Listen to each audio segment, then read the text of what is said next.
Black History is the time to honor the achievements of African Americans in the United States. Today, Black Heritage Society and Martin Luther King Jr. Parade Foundation presents the Unsung Heroes of the Greater Houston. I am Teresa Brewer, board member. And my name is Elaine White, another board member. We are your hosts for today. We are honored to highlight Dr. Albert Lemons, principal of Atherton Elementary School, as one of our unsung heroes of the Greater Houston. Thank you for being here today, sir. You're welcome. Introduction about Dr. Albert Lemons. He has a Bachelor of Science in Elementary Education from Texas Southern University, Master Doctoral of Education, attended Prairie View A&M University and Sam Houston State University, and many more. Dr. Lemons has made contributions to the education system of Houston Independent School District for over 50 years and principal for over 30 years. I know that he does like Mickey Mouse too. I present to you Dr. Albert Lemons. Good morning. And thank you so much for this invitation and to be here to honor me. I've been honored so much, I just wonder why people keep honoring me, but thank you. My journey started out a long time ago, and I'm now at a point of writing a book about my life. The End of My Beginning is the title. I started way back in 1967, 68 school year in the Houston Independent School District. I did my student teaching at Elliott. At the time that I completed my work at Texas Southern, it was integration time, and they were busy trying to get volunteers. Now, they say we volunteered. They lying. I didn't volunteer.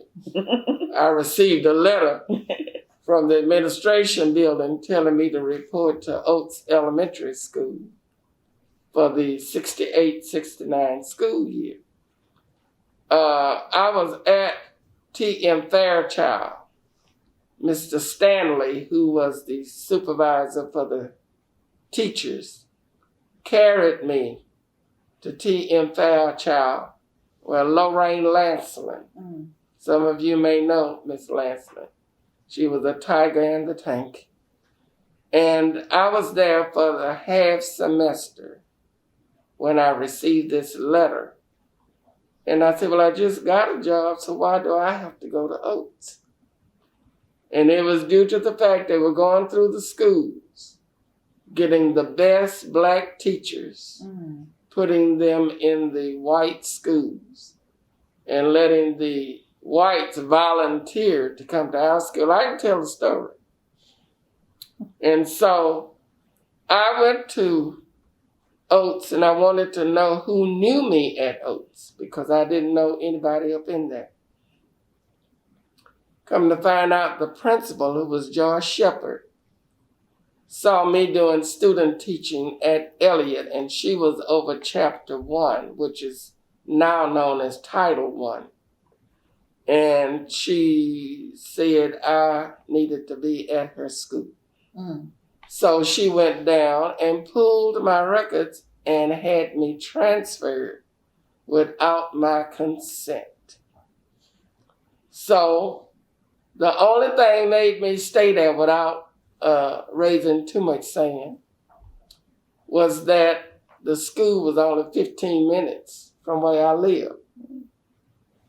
Fairchild was across the city, and it took me an hour and something to get there, where only 15 minutes to get to Oates. So I waited out. I said, well, let me go and satisfy him. So I stayed at Oates. And I was the first black teacher at J.W. Oates on Wallaceville Road. My journey there was not pleasant. In the end it was, but I was there for 15 years. And eventually I made friends with a person that I really did begin to love as an individual. I went to her funeral. She's deceased now. But she taught me a lot. From there, I went to Holland Middle School. I transferred to the middle school so I could get a reading certification I needed. And so I went there and taught under Edmund Broussard. At Oates, I was under George Shepard. At Holland, I was under Edmund Broussard for 6 years. And he was a fantastic leader. I learned a lot from him. That's where I met my godmother, Janetta Goodlow, who was the secretary. At Holland, I began to advance. I did a lot of things at Holland. And I advanced administratively into a program called, it was the RAP. It was like getting the children that needed help into this program, and they didn't have a rigorous schedule like the others. They had time to be with you to talk. You help them with their problems, help them with their learning in school. And I enjoyed that. They made me the administrator. And it was called RAP. From there, Mr. Broussard left Holland to go downtown due to health reasons. And I didn't want to work under anybody else. When the new administration came in, I walked out the door.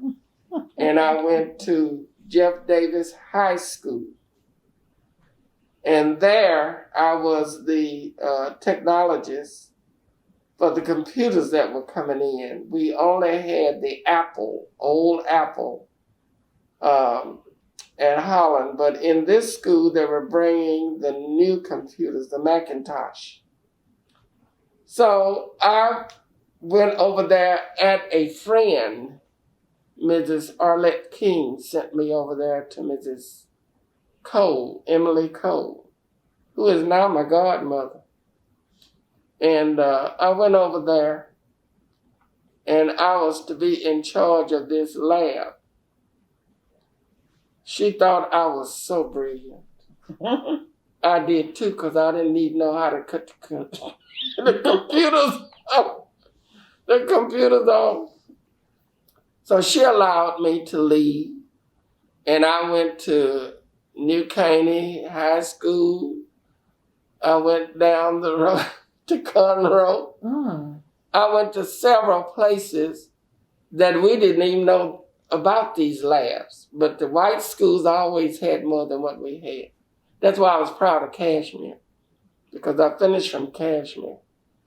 And Kashmir had that Olympic pool and all of that. It wasn't built for us. I moved to Kashmir Gardens in 1956. And at that time, it was the white flight. So they all were leaving out the area as we moved in. That school was built for them. But by them leaving, that left Kashmir. And Dr. Bryant, who was the principal of Booker T. Washington, that was in 4th Ward or West Dallas. See, I'm from the old school. I'm 76. So they moved him from the old Booker T. Washington to the new Kashmir. One of the greatest women in the world moved with him, Louis J. Bailey. That's who took me under her wings and beat me half to death so I could learn what I need to learn and stop being wild and crazy. The school was, I would say, one of the top schools in Houston. And it was a junior, senior high school. So it went from 7th grade all the way to the 12th grade. Now, I began in Gregory Elementary School in 4th Ward. That's now the Black Library of Schools.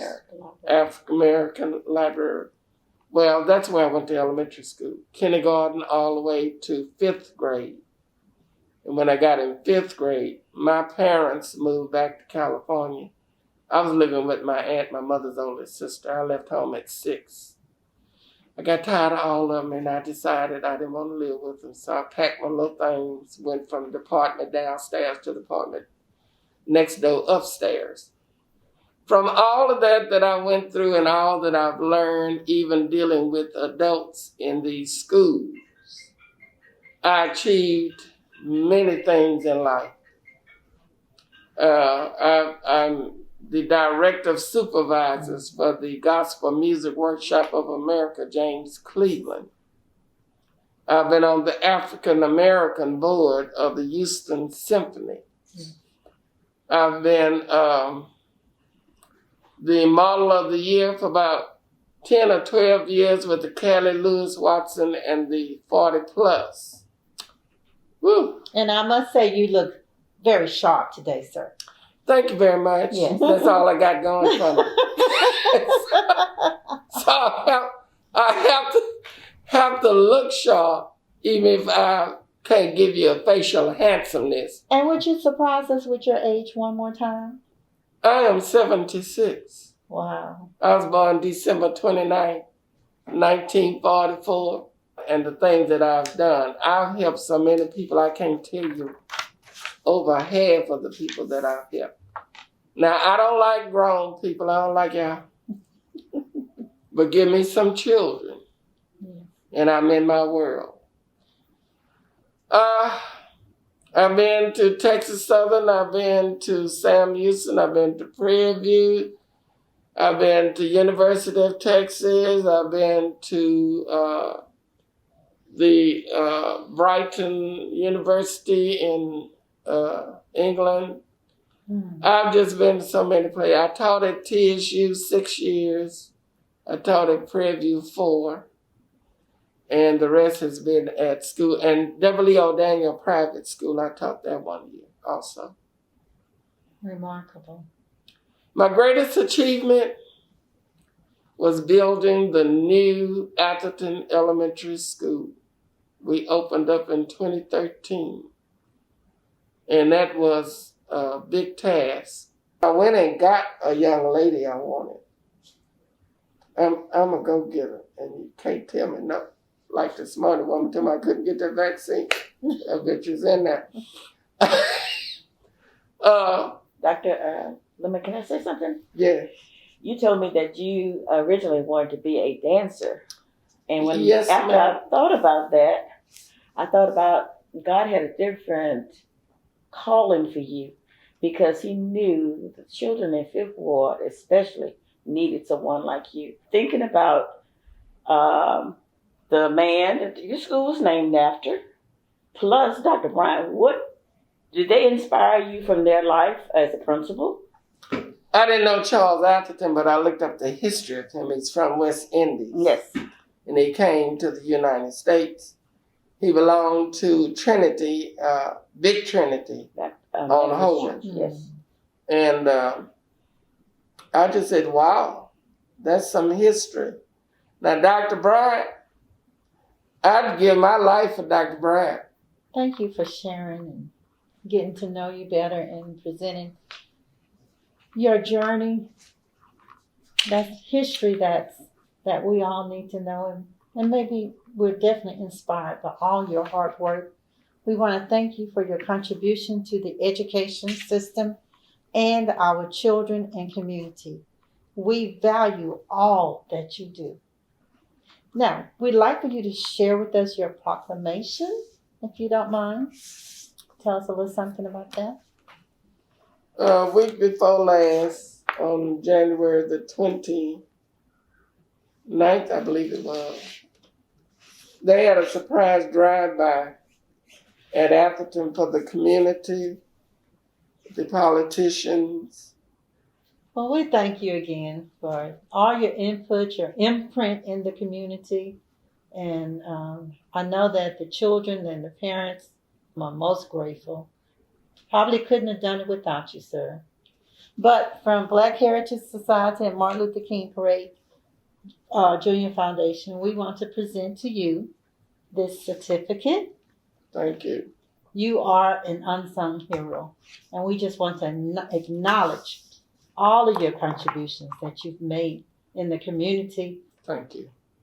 Thank you. Thank you for coming here and participating. Well, thank you all. A lot of my stuff is in boxes. We don't mind coming to your house and looking at the And boxes. trophies and this and that. But to me, it's not about me. It's all about those that I've helped.